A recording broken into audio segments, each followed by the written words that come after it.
नमस्कार बच्चों, welcome back to my YouTube channel Geography Guru. आज की इस एपिसोड में, इस वीडियो में हम क्या बात करेंगे? आज हम बात करने वाले हैं क्लास 10th हिस्ट्री की और कंटिन्यू रखेंगे हमारी class 10th SST social science की मोस्ट इंपॉर्टेंट क्वेश्चंस की सीरीज को। ये जो हमारी मोस्ट इंपॉर्टेंट क्वेश्चंस की सीरीज है, इस सीरीज में हम क्या करें? इस सीरीज में हम chapter wise most important questions आपके साथ शेयर करते हैं। अब बात आती है कि मोस्ट इंपॉर्टेंट क्वेश्चंस होते कौन से हैं। तो इस सीरीज में हमने 3 टाइप्स के क्वेश्चंस को इंक्लूड किया है। सबसे पहले वो क्वेश्चंस जो आपके चैप्टर के मेन थीम या मेन कंसेप्ट से रिलेटेड होते हैं। इस टाइप के क्वेश्चन सबसे ज़्यादा आपके एग्जाम में पूछे जाते हैं। देखिए, कोई भी सब्जेक्ट हो, चाहे आपका एसएसटी हो, चाहे आपका साइंस हो, इंग्लिश हो या फिर हिंदी हो, कोई भी सब्जेक्ट हो, हर सब्जेक्ट में 25% टॉपिक कुछ ऐसे होते हैं जो सबसे ज़्यादा इंपॉर्टेंट होते हैं और आपके एग्जाम में 75% जो क्वेश्चंस होते हैं वो इन्हीं 25% टॉपिक से रिलेटेड होते हैं। तो हमने सबसे ज़्यादा जो फोकस किया इस सीरीज में वो इसी टाइप के टॉपिक्स के ऊपर फोकस किया है। ठीक, उसके बाद सेकंड टाइप के क्वेश्चंस आते हैं, वो क्वेश्चंस जो आपके एग्जाम में कंटिन्यूसली रिपीट होते रहते हैं। अगर आप लास्ट 10 ईयर्स के क्वेश्चन पेपर को उठा कर को देखोगे तो आपको पता चलेगा कि हर सब्जेक्ट में कुछ क्वेश्चंस ऐसे हैं जो हर बार आपके एग्जाम में आते रहते हैं। उनकी लैंग्वेज लिटिल बिट चेंज हो जाती है, 19-20 हो जाता है, थोड़ा बहुत ऊपर नीचे हो जाती है, लेकिन क्वेश्चन सेम रहते हैं, उनका सेंस सेम रहता है। तो इस टाइप के क्वेश्चंस को भी हमने इस सीरीज में इंक्लूड किया है। उसके बाद आते हैं थर्ड टाइप के क्वेश्चंस जो हमने इस सीरीज में लिए हैं, वो है वैल्यू बेस्ड क्वेश्चंस। अब ये वैल्यू बेस्ड क्वेश्चंस कौन से होते हैं? वो क्वेश्चंस जो चैप्टर के मेन मैसेज से रिलेटेड होते हैं। देखिए, कोई भी सब्जेक्ट में, किसी भी सब्जेक्ट में, कोई भी चैप्टर आपके सिलेबस में जब दिया गया है तो कुछ ना कुछ तो माइंड में रहता है कि ये मैसेज हमें कन्वे करना है, यानी कि स्टूडेंट्स को ये कंसेप्ट समझ में आ जाना चाहिए, स्टूडेंट्स को ये चीज़ हमें समझानी है। ओके, तो उस मैसेज से रिलेटेड कुछ क्वेश्चंस बनते हैं जिनको हम बोलते हैं वैल्यू बेस्ड क्वेश्चंस। और अगर हम रिसेंट की बात करें तो रिसेंट में सीबीएसई इस टाइप के क्वेश्चंस के ऊपर अच्छा खासा फोकस करिए, तो इस टाइप के क्वेश्चंस को भी हमने इंक्लूड किया है। यानी कि in all 3 most important types के जो क्वेश्चंस हैं उन सभी को हम इस सीरीज में लेकर के आ रहे हैं। आज का हमारा चैप्टर कौन सा रहेगा? आज का हमारा चैप्टर है third chapter of the history, that is the making of the global world. इस चैप्टर में बात की गई है कि जो वर्ल्ड है वो एक ग्लोबल विलेज में टर्न हो गया, तो कैसे हुआ, उसके क्या कुछ आउटकम्स निकल के आए, कंसिक्वेंसेस क्या कुछ रहे, कहाँ पर क्या कुछ हुआ, वो सब कुछ इसमें डिस्कस किया गया। आसान सा चैप्टर है, ज़्यादा लेंथी भी नहीं है। तो चलिए शुरुआत करते हैं हम आज के इस एपिसोड की, इस वीडियो की। क्या क्या डिस्कस करेंगे? सबसे पहले हम बात करेंगे 1 मार्कर क्वेश्चन की, यानी कि very short answer type questions की। उसके बाद 3 मार्कर और 2 मार्कर क्वेश्चन डिस्कस करेंगे और एंड में हम डिस्कस करेंगे लॉन्ग आंसर टाइप क्वेश्चंस को। Let's begin. तो सबसे पहले हमें बात करनी है very short answer type questions की, यानी कि जो आपके 1 मार्कर मोस्ट इंपॉर्टेंट क्वेश्चंस रहेंगे। इसमें हमारा फर्स्ट जो क्वेश्चन दिया गया है, फर्स्ट क्वेश्चन है हमारा, व्हाट इज ग्लोबलाइजेशन? ये ग्लोबलाइजेशन क्या है? ओके, या फिर ये लैंग्वेज इसकी लिटिल बिट चेंज भी हो सकती है। What is meant by the making of the global world? इसका मतलब क्या होता है? Okay, so movement of people, the movement of people, goods and services across the nation has been termed as the globalisation. जो लोगों का एक देश से दूसरे देश में जाना है, या सामान का एक देश से दूसरे देश में जाना है, ऐसी जो सर्विसेज है, जैसे लेबर हो गए, ओके, ये भी, इनका भी मूवमेंट होता है one country to another country. तो इससे क्या होता है कि पूरा वर्ल्ड है वो एक दूसरे के ऊपर इंटरडिपेंडेंट हो गया है, एक दूसरे के ऊपर निर्भर हो गया है, एक दूसरे के बिना इनका काम नहीं चलता। तो इसे ही ग्लोबलाइजेशन कहा गया है। ओके, इसे ही वैश्वीकरण कहा गया है हिंदी में अगर हम कहें। तो ये क्या है कि what is globalisation? Movement of people, goods and services across the nation has been termed as a globalisation. Clear? चलिए सेकंड क्वेश्चन की बात करते हैं 1 मार्कर में। सेकंड क्वेश्चन दिया गया, name the disease which had terrifying impact on the people's livelihoods and local economy of Africa during the 1890s। क्या बताना है? हमें बताना है उस डिजीज का नाम, उस बीमारी का नाम जिसने अफ्रीका के लोगों की इकोनॉमी को, उनके लाइफस्टाइल को, सबको हिला करके रख दिया था। कब? 1890s में। तो उसका नाम है कैटल प्लेग और द रिंडर पेस्ट। ओके, उसको कैटल प्लेग भी बोल सकते हैं, उसको रिंडर पेस्ट भी कहा जा सकता है। तो ये एक बीमारी थी जिसने पूरी अफ्रीका को हिला करके रख दिया था। उसके बाद नेक्स्ट जो हमारा क्वेश्चन रहेगा, क्वेश्चन नंबर 3 दिया गया। थर्ड हमारा क्वेश्चन है, व्हाट वाज रिंडर पेस्ट? ये रिंडर पेस्ट थी क्या, ये हमें बताना है। Rinderpest also refer to as cattle plague is a serious infectious disease of the cattle, कि ये पशुओं की एक सीरियस, इन्फेक्शियस होता है संक्रामक, जो एक से दूसरे में फैलती है, इस टाइप की एक बीमारी थी। And that help the Europeans to control over the entire Africa. इसलिए अफ्रीका के ऊपर जो यूरोपियंस हैं उनके कंट्रोल में हेल्प की थी। Indirectly it was like that of a weapon for the colonial powers और द यूरोपियंस, उनके लिए एक वेपन की तरह था ये। उसके बाद नेक्स्ट दिया गया, थर्ड के बाद फोर्थ क्वेश्चन दिया गया। फोर्थ हमारा क्वेश्चन रहेगा 1 मार्कर में, हु डिस्कवर्ड अमेरिका, अमेरिका की खोज किसने की थी ये हमें बताना है। सो आंसर है क्रिस्टोफर कोलंबस ने।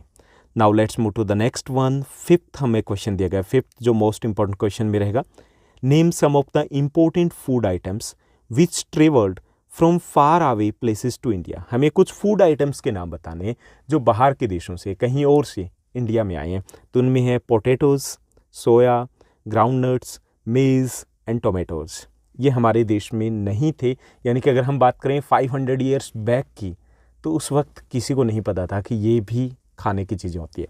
Okay, now let's move to the next one. Sixth question दिया गया, what was the most powerful weapon of the Spanish conqueror to colonise America.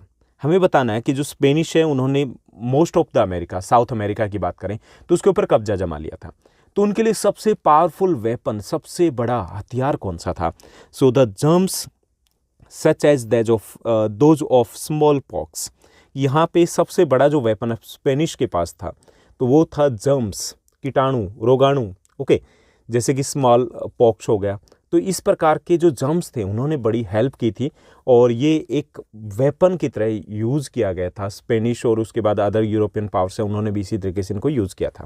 Okay, now let's move to the next one. Next जो हमारा question दिया गया, question number 7 दिया गया। Question number 7 है, what were the canal colonies. हमें बताना है कि ये कैनाल कॉलोनीज क्या थी। Okay, the semi west areas of Punjab after being irrigated by new canals begin to be called canal colonies. देखिए, जो पंजाब का जो थोड़ा सा सेमी वेस्ट एरिया था जिसमें खेती नहीं होती थी, that was irrigated by the new canals. नई कैनाल्स में निकाली जाती है, नहरें निकाली जाती हैं, and after that it was irrigated. ये इरीगेटेड लैंड में कन्वर्ट कर दिया जाता है और उस एरिया में काफ़ी सारी कॉलोनीज डेवलप हो गई थी, तो उन कॉलोनीज को कहा गया था canal colonies. So the semi west area जो Punjab after being irrigated by new canals begin to be called canal colonies. Okay, clear, समझ में आ गया ना। यानी कि कैनाल का मतलब नहर हो गया ना, नहर की कॉलोनी। तो वो नहरी कॉलोनी कौन सी होगी, जो नहर के इलाके में बनी थी। और नहर कहाँ निकाली गई थी, पंजाब में निकाली गई थी। Okay, now let's move to the next one. 8th हमें क्वेश्चन दिया गया, क्वेश्चन नंबर 8 है, why most of the borders of African countries run straight. हमें बताना है कि अफ्रीकन कंट्रीज की ज़्यादातर जो बॉर्डर्स है वो सीधी चलती है, ऐसे चलती है, ऐसे ऐसे, इस टाइप से, ऐसे। Okay, like that. अगर आप अफ्रीका के पॉलिटिकल मैप को देखोगे तो इस टाइप से स्ट्रेट बॉर्डर्स है उनकी। ऐसी क्यों है, ये हमसे यहाँ से पूछा गया। Most of the borders of African countries are straight because Africa was divided on paper in conference halls in Europe. क्योंकि इसका सीधा सा मतलब ये कि अफ्रीका की बंदर बांट की गई थी। कहाँ की गई थी, यूरोप में की गई थी, पेपर के ऊपर की गई थी। तो इसलिए उनकी जो बॉर्डर्स है वो स्ट्रेट बनाई गई है इस टाइप से। पेपर के ऊपर तो ऐसा ही कुछ होगा क्योंकि वो नेचुरल बॉर्डर्स नहीं है।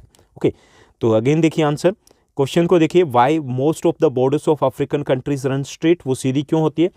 तो इसका आंसर रहेगा, most of the borders of African countries are straight because Africa was divided on paper in conference halls in Europe by the European powers. Okay, now let's move to the next one. Next हमारा question रहेगा question number 9, name any 4 regions of India from where indentured workers केम। हमें बताना है India के 4 वो इलाके जहां से इंडेंचर्ड होता है बंधुआ मजदूर। ओके, यानी कि ये कह सकते हैं कि स्लेवरी का एक नया तरीका था। ओके, स्लेवरी जैसे ही कह सकते हैं। इसमें क्या था कि ऑन कॉन्ट्रैक्ट के ऊपर कुछ लोगों को दूसरे देशों में ले जाया जाता था। जैसे कि इंडिया से काफ़ी सारे लोग गए थे, अलग अलग पार्ट्स में गए थे, Fiji, Sri Lanka, Caribbean countries like that. Okay, तो उनको कॉन्ट्रैक्ट के थ्रू लेके जाया जाता था, तो काम वही करवाया जाता जैसे जो स्लेव से करवाया जाता था। तो हमसे क्या पूछा गया यहाँ पे, इस क्वेश्चन में पूछा गया, name any 4 regions of India from where indentured workers came, कि कौन से इलाके जहाँ से इंडेंचर्ड वर्कर्स हैं वो दूसरे देशों में गए थे। तो वो 4 रीजन्स है, UP, Uttar Pradesh, Tamil Nadu, Bihar and central India. Now let's move to the next one. 10th हमें क्वेश्चन दिया गया, what were the main destinations of Indian indentured migrants. Indian indentured migrants के मेन डेस्टिनेशन कौन से थे, यानी कि कहाँ कहाँ पर वो गए थे इंडिया से, तो वो थे कैरिबियन आइलैंड्स यानी कि West Indies, okay, Mauritius, Fiji, fourth अगर मेंशन करना चाहो तो आप श्रीलंका मेंशन कर सकते हो। Now let's move to the next one. Next है हमारा क्वेश्चन नंबर 11। क्वेश्चन नंबर 11 है what is the meaning of cultural fusion. हमें बताना है कि ये कल्चरल फ्यूज़न क्या था। Give two example.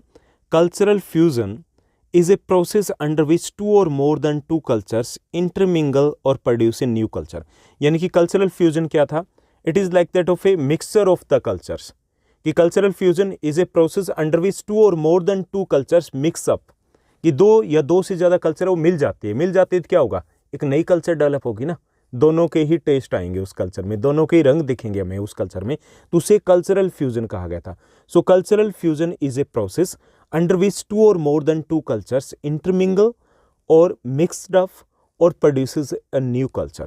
उसके एग्जाम्पल देंगे जैसे हो से, ये क्या था? It was a festival celebrated in the कहाँ पे, कहीं कैरिबियन कंट्रीज़ में सेलिब्रेट किया जाता था। तो यहाँ पे जो इंडियंस गए थे वो मुहर्रम को सेलिब्रेट करते थे, और मुहर्रम को वहाँ की कल्चर के साथ कुछ अलग तरीके से सेलिब्रेट किया जाता था। तो ये पहला एग्जाम्पल है। दूसरा chutney music, it was the music, ये भी एक म्यूज़िक था। ये म्यूज़िक कैसा था? जो इंडियंस और वहाँ के यूरोपियंस थे, वहाँ के जो लोकल थे, कैरिबियंस थे, उन्होंने मिक्स करके अपने म्यूज़िक को इस टाइप का एक म्यूज़िक जनरेट किया था, उसको चटनी म्यूज़िक कहा जाता था। तो ये दो एग्जाम्पल है कल्चरल फ्यूज़न के। Now let's move to the next question. Question number 12 है which was the world's first mass produced car. हमें बताना है कि वर्ल्ड की कौन सी कार थी जिसको बड़े पैमाने पे प्रोड्यूस किया गया था, जिसकी डिमांड भी अच्छी खासी थी। That was the T model. The T model car was the first world's first mass produced car. Now let's move to the next one. Question number 13 यहाँ पे दिया गया, just a minute. Question number 13 यहाँ पे, India use the silk route to export. India ने silk route का use किसके कौन सी वस्तु के एक्सपोर्ट के लिए यूज़ किया था, ये हमें बताना है। तो स्पाइसेस के लिए हमने यूज़ किया था। So India use the silk route to export spices, मसाले हमने एक्सपोर्ट किए थे सिल्क रूट के थ्रू। ओके, चाइना ने सिल्क को एक्सपोर्ट किया था, हमने मसाले। 14th क्वेश्चन नंबर 14 है which disease proved a deadly killer for the people of America. Which disease proved a deadly killer for the people of America, especially South America। की south America के लोगों के लिए कौन सी बीमारी है जो एक डेडली किलर प्रूव हुई थी, जिसके कारण लाखों की संख्या में लोग मारे गए थे, वहाँ के पशु मारे गए थे, ओके, सब कुछ वहाँ का स्पॉइल हो गया था। तो वो था स्मॉल पॉक्स। क्लियर? इसकी बात हम लॉन्ग आंसर टाइप क्वेश्चन में थोड़ी सी डिटेल में करेंगे। Now let's move to the next one. Question number 15 दिया गया which two organisations are referred to as Bretton Wood twins. हमें बताना है दो ऑर्गेनाइजेशन के नाम जिनको ब्रेटन वुड्स ट्विंस के नाम से जाना जाता है। तो वो हैं IMF, international monetary fund, and the world bank. Okay, IMF and the world bank is the answer. उसके बाद चलिए नेक्स्ट क्वेश्चन की बात करते हैं। क्वेश्चन नंबर हमारा रहेगा 16। क्वेश्चन नंबर 16 है यहाँ पे, chutney music was popular in. Chutney music कहाँ पर पॉपुलर था? तो आंसर रहेगा Trinidad, that is the part of the Caribbean islands में आ जाता है। तो ये रहेंगे इस चैप्टर के most important 1 marker question. Now let's move to the next segment, और नेक्स्ट सेगमेंट में हम बात करेंगे most important short answer type question, यानी कि 3 मार्कर क्वेश्चन की, और ये क्वेश्चन आपके 2 मार्कर में भी पूछे जा सकते हैं। इसमें हमारा फर्स्ट क्वेश्चन रहेगा व्हाट इज G77। G77 क्या है ये हमें बताना है। So the G77 is a loose coalition of developing nation, यानी कि एक गठबंधन लगा लीजिए, ओके, ऑर्गेनाइजेशन लगा लीजिए। G77 क्या है? इज ए लूज कोलिशन और the organisation of developing nation, यानी कि जो विकासशील देश है, डेवलपिंग कंट्रीज है, उनका एक ऑर्गेनाइजेशन है ये। ओके, अब दूसरी चीज आएगी कि क्यों बनाया गया। It was design to promote its members collective economic interest, यानी कि जो इसके मेंबर हैं, डेवलपिंग नेशन है, उनके इकोनॉमिक इंटरेस्ट को प्रमोट करने के लिए बनाया गया, यानी कि उनको भी प्रॉफिट होता रहे इंटरनेशनल ट्रेड में, इसके लिए इसको बनाया गया। Okay, so it was design to promote its members collective economic interest. Clear? उसके बाद किसमें कितने मेंबर्स आते हैं? There were 77 founding members, but the organization has since expanded to 130 member countries। कि अगर शुरुआत की बात करें तो 77 मेंबर्स थे, इसलिए इसको G77 यानी कि ग्रुप 77 कहा गया था। But now at present there are 130 member countries in this organisation. Clear, समझ में आ गया ना। So G77 is a loose organisation of the developing country and it was designed और it was set up to promote the economic interest of the developing nations. ठीक, in the beginning there were the 77 nations and now at present 130 nations are the member of this organization। clear, हालांकि name G77 ही रहेगा। now let's move to the next one। next हमारा question बहुत important है, काफ़ी बार आपके exam आ चुका है। अगर आपके लास्ट 10 ईयर्स के एग्जाम की बात करें तो 8 to 9 टाइम्स ये आपके एग्जाम में रहा है। what were corn laws and why were these laws abolished। हमें बताना है कि ये कॉर्न लॉज क्या थे, ठीक, और इन कॉर्न लॉज को हटाया क्यों गया था, इनको समाप्त क्यों किया गया था, अबोलिश क्यों किया गया था, ये हमें बताना है। क्लियर, तो कॉर्न लॉज मतलब मक्के से रिलेटेड कुछ कानून थे, क्यों बनाए गए और क्यों हटाए गए, ये दोनों चीज़ें बतानी है। The corn laws were British trade laws to regulate the exporter and import of corn. यानी कि कॉर्न लॉज क्या थे, ये ब्रिटेन के ट्रेड लॉज थे और किस लिए बनाए गए थे, टू रेगुलेट द एक्सपोर्ट और the import of the corns. यानी कि कॉर्न का इंपोर्ट और एक्सपोर्ट को कंट्रोल करने के लिए कॉर्न लॉज को बनाया गया था। दीज लॉज वर अबोलिश्ड, इन कानूनों को बाद में समाप्त कर दिया गया था, अबोलिश कर दिया गया था। क्यों? पहला, because restrictions of imports lead to high food prices, कि रिस्ट्रिक्शंस ऑन इंपोर्ट्स, इंपोर्ट के ऊपर रिस्ट्रिक्शन लगा दिया गया था कॉर्न लॉज के थ्रू। इससे क्या हुआ कि हाई फूड प्राइसेस, ब्रिटेन में फूड प्राइसेस काफ़ी ऊपर चले गए थे।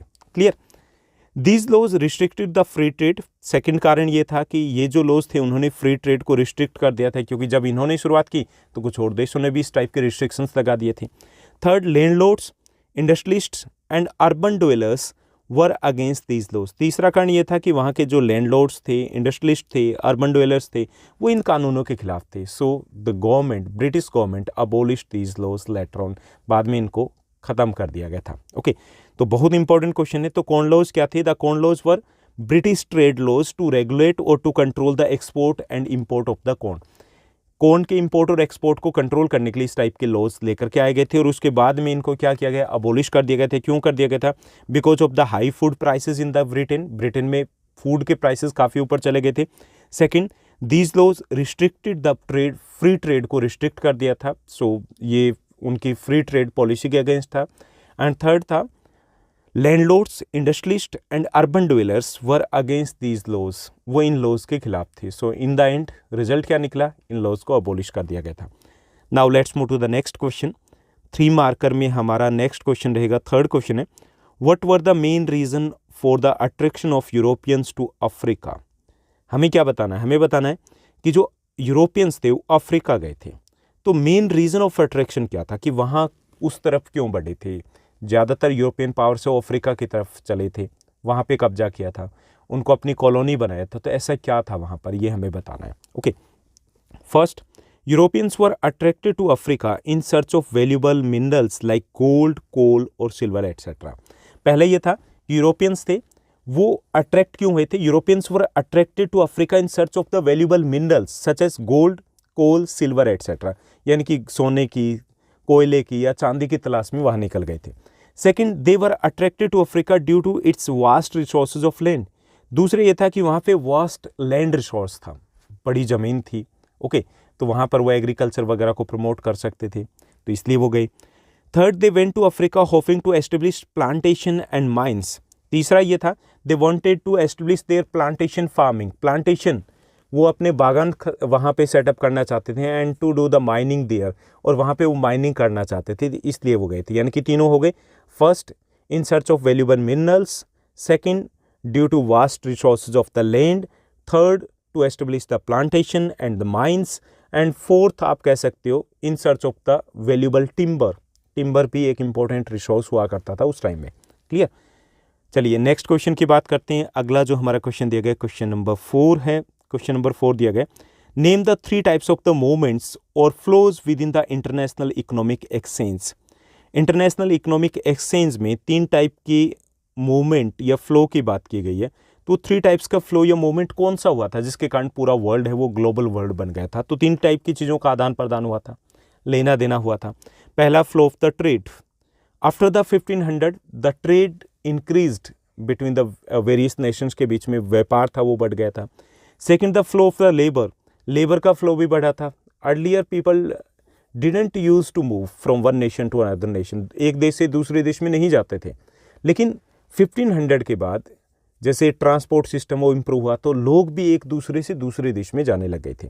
और तीसरा था flow of the capital, people began to invest in the other nations, दूसरे देशों में इन्वेस्ट करना शुरू कर दिया था। तो तीन चीज़ों का मूवमेंट या फ्लो हुआ था। एक तो व्यापार का ज़्यादा हुआ था, फ्लो ऑफ ट्रेड या फ्लो ऑफ गुड्स कह सकते हो, दूसरा फ्लो ऑफ लेबर था, और तीसरा था पैसे का यानी कि फ्लो ऑफ कैपिटल। क्लियर। चलिए नेक्स्ट क्वेश्चन की बात करते हैं। फिफ्थ हमारा क्वेश्चन रहेगा 3 मार्कर में। नेक्स्ट हमारा क्वेश्चन है what is meant by the Bretton Woods agreement. Bretton Woods agreement क्या था and who has been called its twin children, और किसको इसके ट्विन चिल्ड्रन जुड़वा बच्चे कहा जाता है। Clear. First, the Bretton Woods agreement established a system through which a fixed currency exchange rate could be created using gold as the universal standard। कि Bretton Woods agreement क्या था कि एक सिस्टम था। Okay, Bretton Woods agreement establish a system, और क्या किसके लिए सिस्टम एस्टेब्लिश किया गया था? To fix the currency exchange rate. Currency exchange rate क्योंकि व्यापार के लिए जरूरी था ना, उसको फिक्स करने के लिए। कैसे? It could be created using the gold as a universal standard, कि उसमें गोल्ड को यूनिवर्सल स्टैंडर्ड के तौर पे लिया गया था। ठीक, यानी कि ये क्या था? It was an agreement establishing a system through which a fixed currency exchange rate could be created using the gold as a universal standard. ठीक, यानी कि एक एग्रीमेंट था, कुछ देश थे इसमें इंक्लूड थे, 44 के आसपास इन द बिगनिंग कंट्रीज थे। उन्होंने सेटअप किया कि भाई व्यापार कैसे करें, तो उन्होंने कहा कि चलो गोल्ड को हम यूज़ करेंगे करेंसी के तौर पे, इससे अलग अलग नेशन की जो करेंसी होगी उसका रेट फिक्स हो पाएगा। Clear. The Bretton Woods agreement was finalised in July 1944 at Bretton Woods in New Hampshire USA में। ये फाइनलाइज हुआ था 1944 में।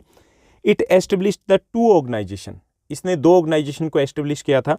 First one the international monetary fund IMF and second one is the world bank, यानी कि 2 international organisation बनाए गए थे for the purpose of the trade, mainly trade के पर्पज के लिए इनको बनाया गया था, सेटअप किया गया था। ओके, तो ये था ब्रेटन वुड्स एग्रीमेंट। क्लियर। चलिए अब हम बात करते हैं नेक्स्ट सेगमेंट की। नेक्स्ट हमारा सेगमेंट है जिसमें हम डिस्कस करेंगे इस चैप्टर से related long answer type questions, यानी कि 5 मार्कर क्वेश्चन। इसमें हमारा फर्स्ट क्वेश्चन रहेगा why did the European employers find it difficult to recruit labour in Africa? Give 2 methods they use to recruit and retain labour. पहला समझिए कि इन्होंने क्या कहा। इन्होंने ये पूछा है कि यूरोपियन एम्प्लॉयर्स जो थे उनके लिए शुरुआत में लेबर को ढूंढना बड़ा मुश्किल था, मजदूर नहीं मिलते थे, काम करने वाले नहीं मिलते थे अफ्रीका में। फिर हमें बताना है कि वो 2 मेथड बताइए जिससे कि उन्होंने लेबर को रिक्रूट किया, काम पे रखा और उनको बना करके रखा है। ठीक, या फिर इसकी लैंग्वेज चेंज हो सकती है why was there a shortage of labour willing to work for wages in Africa in the 1890s। हमें बताना है कि अफ्रीका में लेबर जो वेजेस के बदले काम करे, वेतन के बदले काम करे, ऐसे लेबर की शॉर्टेज क्यों थी 1890s में अफ्रीका में। या फिर इसकी लैंग्वेज हो सकती है what methods were used by the European employers to recruit and retain the African labours, कि अफ्रीकन लेबर को रिक्रूट या फिर रिटेन करने के लिए यूरोपियन एम्प्लॉयर्स ने कौन कौन से हथकंडे अपनाए थे, कौन से तरीके अपनाए थे, ये हमें बताना है। ओके, तो हमें ये भी एक बहुत इंपॉर्टेंट क्वेश्चन रहेगा हमारा। It can be asked in 3 marker 2। सबसे पहले हम बात करते हैं कि लेबर मिल क्यों नहीं रही थी। The European employers found it difficult to recruit labour in Africa because historically Africa had abundant land and relatively small population and for centuries land and livestock sustain African livelihood and people rarely work to wages। यानी कि शुरुआत में क्या था कि Europeans के लिए मुश्किल था लेबर को रिक्रूट करने अफ्रीका में। क्यों? Because Africa had abundant land and relatively small population, कि वहाँ पे ज़मीन बहुत ज़्यादा थी and population size was quite small, population size बहुत कम था वहाँ पे। So there land and live stocks were enough for their livelihood. उन अफ्रीकन लोगों के लिए उनकी ज़मीन और उनके जो भी पशु वगैरह थे तो वो काफ़ी थे, उनसे उनका पेट भर रहा था, काम चल रहा था। So people really work for the wages, they were not willing to work for the wages. इसलिए वो वेजेस के बदले, वेतन के बदले, सैलरी के बदले काम करने के लिए तैयार ही नहीं थे, क्योंकि उन्हें नीड ही नहीं थी। ओके, उसके बाद आता है कि methods to recruit and retain labour. फिर जो यूरोपियंस थे उन्होंने क्या तरीके अपनाए ताकि उन्हें लेबर मिल जाए वहाँ पे। First, heavy taxes. The colonial government started imposing heavy taxes which could be paid only by working for wages on plantation and mines. पहले यह था कि colonial government जो थी, the colonial government they imposed heavy taxes on various resources such as the forest, land, grazing land, etc. यानी कि जो भी resources थे उनके ऊपर heavy taxes लगा दिए, और that could be only paid by the working for wages on plantation and the mines, कि वो कब पे किया जा सकते थे, जब उन्हें पैसे के लिए काम करना पड़ता। अदरवाइज वो पे ही नहीं कर सकते थे। तो पहला तरीका क्या अपनाया कि the colonial government imposed heavy taxes which could be paid only by working for wages in the plantation and the mines, यानी कि उनके लिए मजबूरी हो गई थी कि भाई काम करना पड़ेगा अगर आपको वो टैक्स चुकाने हैं तो। Second, new inheritance laws. European powers है, they introduce new inheritance laws को उन्होंने इंट्रोड्यूस किया था। इसका अर्थ क्या था कि इसका सीधा मीनिंग ये निकलता था कि only one member of the family was allowed to inherit land and others were pushed into the labour market. इसका सीधा सा मतलब क्या था, ये जो नया इनहेरिटेंस लॉज थे, ठीक, इससे क्या हुआ कि जो फैमिली की प्रॉपर्टी थी वो प्रॉपर्टी अब सबको नहीं मिल सकती थी। वो किसको मिल सकती थी, केवल एक ही पर्सन को। बाकी को लेबर करनी पड़ेगी, मजदूरी करनी पड़ेगी। So European powers introduce the new inheritance laws and according to the new laws only one member of the family was allowed to inherit land and others were pushed into the labour market. Others had to work as a labour, उनको मजदूर के तौर पे काम करना पड़ा था। ठीक, तो ये भी दूसरा तरीका था जो इंट्रोड्यूस किया था यूरोपियंस ने, ताकि उनको लेबर मिल पाएँ, उसको रिक्रूट कर पाएँ और उसको रिटेन कर पाएँ। इसके बाद थर्ड जो मेथड उन्होंने यूज़ किया था वो क्या था, restriction on movement. Miners were also enclosed in compounds and were not allowed to move out freely. इसके अलावा तीसरा तरीका यह था कि they impose restrictions on the movement of the people. लोगों की मूवमेंट के ऊपर रिस्ट्रिक्शंस लगा दिए थे। Now they had to live in a particular area, उन्हें एक पर्टिकुलर एरिया में रहना पड़ता था, and that force them to work as a labour. इससे एक तरीके से उनको मजबूर किया गया कि वो लेबर के तौर पे काम करें। क्लियर, तो तीन तरीके अपनाए गए थे। पहला था heavy taxes, second new inheritance laws, and third restriction on the movement of the people. ठीक, उसके बाद नेक्स्ट क्वेश्चन की बात करते हैं। सेकंड हमें क्वेश्चन दिया गया, what was the importance of the silk root. Second जो हमारा लॉन्ग आंसर टाइप क्वेश्चन रहेगा, हमें बताना है कि सिल्क रूट की इंपॉर्टेंस क्या है, and how did silk routes link the world, explain the three suitable example, कि कैसे ये पूरे वर्ल्ड को लिंक कर रहा था, and explain any three characteristics of the silk root. ये जो क्वेश्चन है अभी तक कभी भी लॉन्ग आंसर टाइप क्वेश्चन में नहीं पूछा गया, 3 मार्कर में पूछा गया। 3 मार्कर में भी ये अगेन आ सकता है, तो इसको अच्छे से समझना। तो इसमें हमसे क्या पूछा गया, हमसे ये पूछा गया कि भाई ये जो सिल्क रूट था उसकी इंपॉर्टेंस बताइए, या फिर वो क्या था ये हमें बताना है। So silk routes are a good example of vibrant pre modern trade and cultural links between the distinct parts of the world. ये एक एग्जाम्पल है कि किस तरीके से जो वर्ल्ड के जो अलग अलग इलाके थे वो आपस में कनेक्टेड थे बिफोर द मॉडर्न एरा से पहले। Okay, so the silk routes are a good example of vibrant pre modern trade and cultural links between the distinct part of the words और the various parts of the words के बीच में जो link है उसका एक example है कि कैसे वो जुड़े हुए थे। Silk routes was used by the Chinese traders to export silk to other countries. ये जो सिल्क रूट थे इनको सिल्क रूट इसीलिए कहा जाता है because it was used by the Chinese businessman और Chinese traders to export the silk. किससे सिल्क को एक्सपोर्ट किया जाता था, सिल्क थी वो चाइना से जाती थी अलग अलग देशों में, तो जिन जिन कंट्रीज में सिल्क जाती थी, जिस रूट से जाती थी उसे ही सिल्क रूट कहा गया। So these routes was used by the Chinese traders to export silk to other countries. These routes were used by traders to trade goods from one country to another country. इसके साथ साथ ये जो roots जो थे इनको other traders use to export the other items also. बाकी items भी इन्हीं रूट्स के थ्रू एक्सपोर्ट किया जाता था from one nation to another nation. Trade and cultural exchange always went hand in hand. इसके साथ साथ व्यापार के साथ साथ क्या हुआ, कल्चरल एक्सचेंज भी हो रहा था उस वक्त। For example early Christian missionaries almost certainly travelled through this route to Asia. जैसे अर्ली क्रिश्चियन मिशनरीज की बात करें तो इसी रूट से वो एशिया आए थे। As did the early Muslim preachers a few centuries later, और ऐसे ही जो मुस्लिम प्रीचर्स जो थे वो भी इन्हीं रूट्स को फॉलो करते अलग नेशंस में पहुंचे थे। These routes were also use to spread various religions. ये जो रूट्स थे, चाहे वो क्रिश्चियनिटी की बात करें, चाहे वो हम इस्लाम की बात करें, या फिर हम बात करें बुद्धिज़्म की, अलग अलग रिलीजन्स ने यूज़ किया था। And these routes were very helpful in the spreading the various religions. अलग अलग धर्मों के प्रचार प्रसार के लिए भी काफ़ी इंपॉर्टेंट थे। क्लियर, बस इतना सा आपको याद रखना है, ये 3 मार्कर के लिए ही इंपॉर्टेंट है, 5 मार्कर में शायद ही कभी पूछा जाएगा। Clear, now let's move to the next one. Next हमारा क्वेश्चन रहेगा क्वेश्चन नंबर 3 दिया गया in the long answer type questions. Third question is there, explain the role of technology. हमें किसका रोल बताना है? टेक्नोलॉजी का रोल बताना है। Explain the role of the technology in shaping the world economy of the 19th century. हमें बताना है कि टेक्नोलॉजी ने कैसे 19th सेंचुरी की इकोनॉमी, जो वर्ल्ड इकोनॉमी है, उसको चेंज किया था, उसके शेप में एक इंपॉर्टेंट रोल प्ले किया था। या फिर उसको सेकंड टाइप से जैसे क्वेश्चन पूछा जा सकता है, what was the impact of technology on food availability का। जो फूड अवेलेबिलिटी है उसका टेक्नोलॉजी से क्या लेना देना था, अगर हम बात करें मिडवल वर्ल्ड की उस वक्त में। एक्सप्लेन करना है हमें एग्जांपल्स के साथ। ठीक, थर्ड टाइप से जो क्वेश्चन रह सकता है, इसकी लैंग्वेज ऐसे भी हो सकती है कि what was the role of the technology in transforming in the 19th century world, explain with example. Clear, यानी कि मीनिंग सेम ही लिख रहा है। हमें क्या बताना है? हमें बताना है कि role of the technology in the globalization. Globalization में टेक्नोलॉजी का क्या रोल रहा था।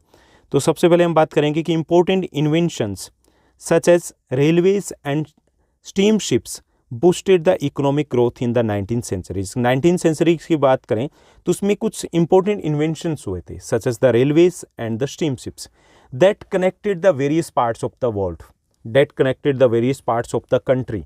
यानी कि इससे क्या हुआ कि कंट्री के अलग अलग पार्ट से वो कनेक्ट हुए, जो वर्ल्ड के अलग अलग पार्ट्स थे वो कनेक्ट हुए। So important invention such as the railways and the steamships boosted the economic growth in the 19th centuries because they connected the various parts of the country or the various parts of the world, and the various parts of the world came close to each other. वो एक दूसरे के और ज़्यादा नज़दीक आ गए थे। Technology played very important role in linking the world markets which promoted the spirit of the colonialism. दूसरा ये था कि it link the world markets, जो वर्ल्ड के अलग अलग मार्केट्स थे उनको कनेक्ट कर दिया, एंड इट प्रमोटेड द कॉलोनाइजेशंस। यानी कि हम कॉलोनियल सिस्टम की अगर बात करते हैं तो उसकी शुरुआत भी यहीं से हुई थी। अगर ये इन्वेंशन ना होते शायद कॉलोनियलिज्म भी ना हो पाता। Okay, so technology played very important role in linking the world markets and it promoted the international trade and later the colonial जो पावर्स थी उनको भी प्रमोट किया, उनको भी हेल्प किया, उनको भी गाइड किया था। Faster railways, lighter wagons and larger ships help to move the food from more cheaply and quickly from far away farms to the final markets. Okay, दूसरा देखिए कि जो फास्ट रेलवेज थी, लाइटर वेगन्स थे, बड़े बड़े शिप्स थे, इसने क्या हेल्प की कि जो फूड आइटम्स थे या फूड ग्रेन्स थे वो चीपली, सस्ते में, जल्दी से एक फार्म से दूसरे फार्म में पहुंच सकते थे या दूसरी मार्केट में पहुंच सकते थे। The invention of the refrigerator ships made it possible to transport meat from one region to the another region. एक और इन्वेंशन हुआ, the invention of the refrigeration. Okay, इससे क्या हुआ कि now it become possible to transport the meat from one part of the world to the another part of the world, and the refrigerated ships reduce the shipping cost. Refrigerated जब ships आ गई तो उसकी shipping cost कम हो गई, and lower the meat prices in the Europe, और Europe में meat की प्राइसेस कम हो गए थे। ओके, तो ये देखिए कि कैसे दुनिया बदली थी, आपस में जुड़े, ट्रेड बढ़ा, कल्चरल एक्सचेंज हुआ, फूड आइटम्स के दाम थे वो कम हो गए थे, and we became interdependent on each other, और हम एक दूसरे के ऊपर इंटरडिपेंडेंट हो गए थे। ओके, ये सब कुछ आपको बताना है। तो इसमें दोनों ही आंसर आपके कवर हो रहे हैं कि कैसे जो फूड आइटम्स है उनका न्यू टेक्नोलॉजी से क्या लेना देना था, या फिर टेक्नोलॉजिकल एडवांसमेंट है उसने ग्लोबलाइजेशन के प्रोसेस में क्या रोल प्ले किया था।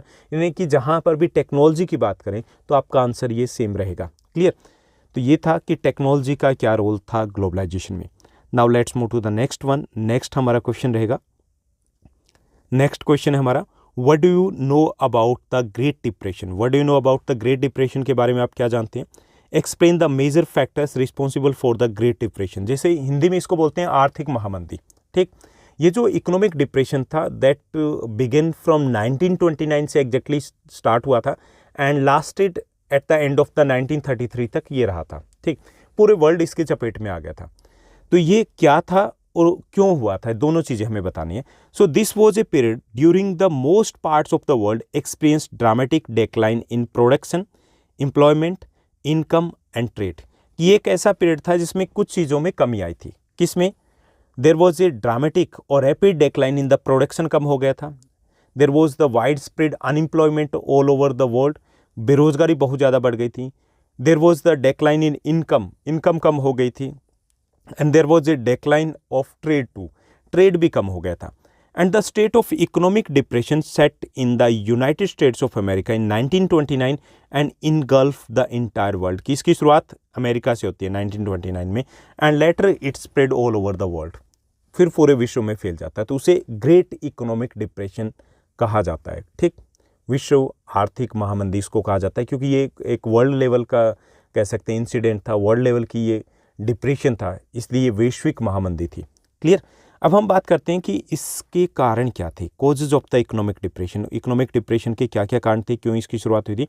तो सबसे पहले the condition created by the war, war के कारण कुछ कंडीशन ऐसी बन गई थी। There was an immense industrial expansion during the war years. कि क्या हुआ था कि जब वॉर चल रहा था, फर्स्ट वर्ल्ड वॉर था, तो बहुत ज़्यादा इंडस्ट्रीज है, वहाँ पे प्रोडक्शन बढ़ गया था, डिमांड बढ़ गई थी। So there was a immense industrial expansion in the view of the increased demand of the goods related to the army during the period of the First World War.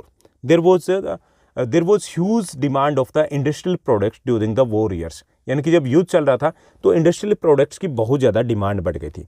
However, the sharp decrease in demands of military, there was the sharp decrease in the demands for military and war products gave birth to the economic depression. कि उसके बाद क्या हुआ, एकदम से जैसे युद्ध खत्म हुआ तो इन चीज़ों की डिमांड कम हो गई और वो माल बिकना बंद हो गया, and that was the beginning of the economic depression की शुरुआत यहाँ से होती है। ओके, सो पहला condition created by the war, तो इसमें सिंपल लैंग्वेज में आप लिखोगे that during the years of the war there was the huge demand of the industrial products, but after the end of the first world war there was a sharp decline in the demands of the industrial product, and that was the beginning of the economic depression. ये शुरुआत होती है क्योंकि production ज़्यादा हो गया और demand कम हो गई थी। सेकंड है ओवर प्रोडक्शन इन एग्रीकल्चर। दूसरा एग्रीकल्चर में ओवर प्रोडक्शन हो गया था, सेम चीज़ यहाँ पर हुई। Agriculture over production was one another major factor responsible for the depression. This was made worse by falling agriculture prices. जैसे एग्रीकल्चर में सेम हुआ, there was the over production in the agriculture and that decrease the demand, demand कम हो गई थी। And इसका result क्या निकला? द रिजल्ट क्या था कि रिजल्ट ये था कि एग्रीकल्चर जो प्राइसेस थे वो डाउन आ गए थे, नीचे आ गए थे। ओके, तो ये भी दूसरा कारण था कि ओवर प्रोडक्शन हो गए थे यहाँ पे। थर्ड था use of the labour saving machines. Third क्या रहेगा कि जो मशीनों का यूज़ किया गया था। The use of the labour saving machines also led to the unemployment and further contributed in the economic depression. इसके साथ साथ क्या हुआ कि इस टाइम पीरियड में मशीनों का यूज़ काफ़ी बढ़ गया था after the end of the first world war, and that led to the unemployment, wide spread unemployment. इससे बेरोजगारी बहुत फैल गई थी, लोगों की जरूरत कम पड़ रही थी, and that too led to the economic depression. इसके कारण भी इकोनॉमिक डिप्रेशन आ जाती है। Now let's move to the next point. चौथा जो इसका कारण था, फोर्थ जो रीजन था, रिडक्शन इन द परचेजेस। अब जो लोगों की परचेजेस जो थी वो पावर कम हो गई थी, तो इससे भी इकोनॉमिक डिप्रेशन आता है। Reduction in the purchases due to the diminished saving also led to the economic depression. की डिक्रीजिंग सेविंग्स, कि जो लोगों की सेविंग्स थी वो ख़त्म हो गई थी क्योंकि उनके पास अब जॉब नहीं थी, और इससे क्या हुआ कि और फर्दर इसके रिजल्ट क्या निकले कि लोगों की जो परचेज पावर थी वो कम हो गई थी। ओके, तो इससे भी क्या हुआ, इकोनॉमिक डिप्रेशन आ गई थी क्योंकि लोग खरीद नहीं रहे थे, मार्केट से कुछ बिक नहीं रहा था, तो मंदी आ गई थी। And fifth, American stock market crashed in 1929 में अमेरिका की स्टॉक मार्केट है वो क्रेश हो गई थी। Okay, and the failure of the banks which was the impact of the stock market crash on more people withdrew their saving from the banks leading to closure. अब देखिए, American stock market crashed in 1929 and this lead to the failure of the banks, and now after that more people withdrew their money from the banks. इससे क्या हुआ, इससे पैसा कम हो गया market में, यानी कि अमेरिका की स्टॉक मार्केट है वो क्रेश हो जाती है 1929 में। उसके बाद क्या होता है, after this incident the many banks failed, कई सारे बैंक है वो फेल हो जाते हैं, and people withdrew their money from the banks. क्यों फेल हो जाते हैं? Because people withdrew their money from the bank. उन्हें लगा कि उनका पैसा डूबेगा, उन्होंने बैंकों से पैसा निकालना शुरू कर दिया, और इससे क्या हुआ, इससे इकोनॉमिक डिप्रेशन के कारण जो सिचुएशन थी और ज़्यादा ख़राब हो गई थी। ओके, तो ये कुछ रीज़न थे कि इकोनॉमिक डिप्रेशन की शुरुआत कैसे हुई थी। तो इसमें देखिए, पहला आप बताओगे इसमें the condition created by the war, second हो जाएगा over production in agriculture, third बताओगे use of the labour saving machines, यानी मशीनों का यूज ज़्यादा हो गया तो बेरोजगारी फैल गई थी, fourth reduction in the purchase power of the people, common people they lost all their savings due to the high prices of the essential items and so it decrease their purchase power, उनकी purchase power कम हो गई थी, and that also lead to the economic depression, इससे भी economic depression आ गया था। और फिफ्थ आप बताओगे कि as the American stock market crashed in 1929, and after this incident people withdrew their money from the market or the banks, and that resulted in the failure of the bank, and that further worsened the condition, इससे condition और ज़्यादा बेकार हो जाती है। ठीक, तो ये सब कुछ कारण थे। उसके बाद अगर हम बात करें कि आउटकम्स क्या थे इकोनॉमिक डिप्रेशन के, तो आउटकम्स कॉमन से रहेंगे, increase in poverty, increase in unemployment, and shut down of the shops, shut down of the industries, okay, and price fall of the agriculture products, price rise of the essential items, okay, इस type के कुछ common सी चीज़ें आप यहाँ पर लिख सकते हो। Now let's move to the next one. Next हमारा क्वेश्चन दिया गया, फिफ्थ हमारा क्वेश्चन है the Portuguese and the Spanish used all ethical or unethical methods to colonize America, justify। हमें क्या बताना है? हमें ये बताना है कि जो पुर्तगाली थे और स्पेनिश थे, उन्होंने सारे नैतिक और अनैतिक हथकंडे अपनाए थे अमेरिका के ऊपर कब्जा करने के लिए, अमेरिका को अपना उपनिवेश बनाने के लिए, कॉलोनी बनाने के लिए। ठीक, या इसकी लैंग्वेज ऐसे भी हो सकती है, how were the germs used as a powerful weapons by the Portuguese and the Spanish for the colonization of the America. हमें बताना है कि कैसे जो पुर्तगाली थे, स्पेनिश थे, उन्होंने जर्म्स को यूज़ किया था अमेरिका को ऑक्यूपाई करने के लिए। तो ये हमें बताना है, ये भी एक बहुत इंपॉर्टेंट क्वेश्चन है।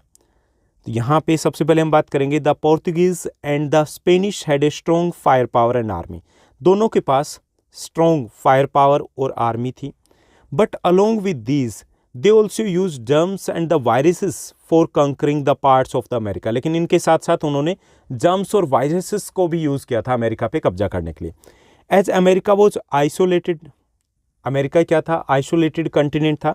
So the original inhabitants had no immunity against these dreadful germs and viruses. इसलिए वहाँ के जो लोग थे उनकी इम्यूनिटी डेवलप नहीं हुई थी इस प्रकार के जो जर्म्स थे, ड्रेडफुल जर्म्स या फिर वायरसेस के खिलाफ। स्मॉल पॉक्स प्रूव्ड ए डेडली किलर। वहाँ पे क्या हुआ कि ऐसे लोग जब इनके कॉन्टेक्ट में स्मॉल पॉक्स आया तो उसका सामना नहीं कर पाए, because they didn't have the immunity, उनकी इम्यूनिटी नहीं थी। Once introduced it spread deep into the continent, killing several communities and paving the way for the conquest।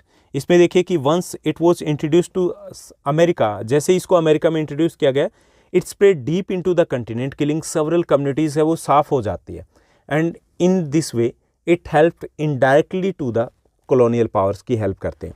These arms were more dangerous as compared to the guns and firearms, से ये ज़्यादा dangerous थे because guns could be brought और captured. Gun थी वो खरीदी जा सकती थी, छीनी जा सकती थी, but there was no answer to these arms के लिए उनके पास, अमेरिकन के पास कोई आंसर नहीं था।